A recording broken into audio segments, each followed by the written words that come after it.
let's take you back here now. And upon gaining independence in 1957, Ghanaian politician Dr. Kwame Nkrumah said, "We have awakened.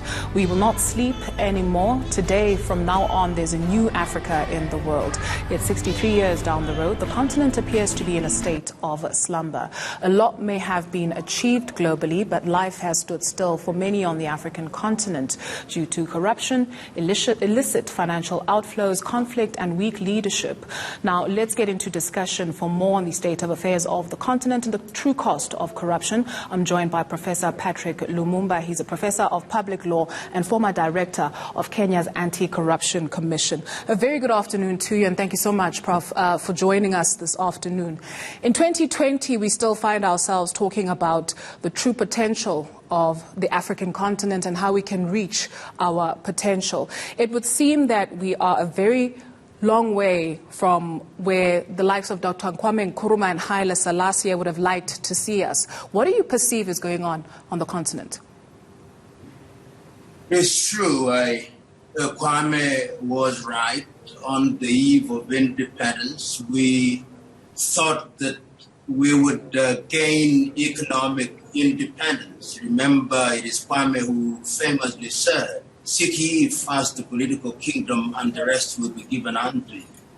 But it would appear that that has not happened, and Africa continues to punch below her weight.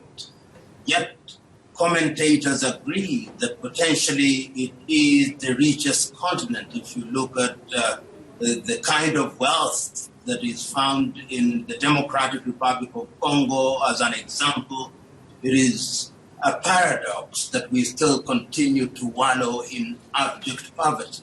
And corruption has played a major role. Indeed, you will remember that last year, the African Union did designate the year 2019 as a year for the elimination of corruption in the continent of Africa.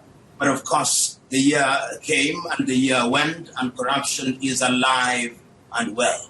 It is alive and well because those whom we have entrusted with political leadership have squandered the opportunity to fight corruption with the kind of vigor that it deserves. And it is not worthy that even during these very difficult periods of COVID-19, those entrusted with funds are embezzling those funds. It is a tragedy of gigantic proportions. A friend of mine, Boima Fanbule from Liberia, described the situation in the following terms: theft on an industrial scale to the detriment of the people of Africa. Theft on an industrial scale to the detriment of the people. Many would argue that Africans did not invent corruption. Your retort to that? Oh, without doubt. Corruption is not grown in Africa. This is something that started, and I think when the colonialists came here, they really watered the tree of corruption. You will know, for example, that the British, the French, the Belgians, the Germans, and all of them who were the colonizers were themselves the perpetrators of corruption. And even today, the funds that are stolen in Africa are actually stashed away in Paris, in London, or their dependent territories. The Africans watch them engaging in corruption, and there is a sense in which we have perfected the art. And that is a tragedy because they have, of course, reduced corruption in a fundamental way and punish those who are involved in corruption. The tragedy in Africa, of course, is that those who engage in corruption are not punished. Instead, they are elected into public office. In many African countries, people join politics because it is the shortest route to unearned wealth.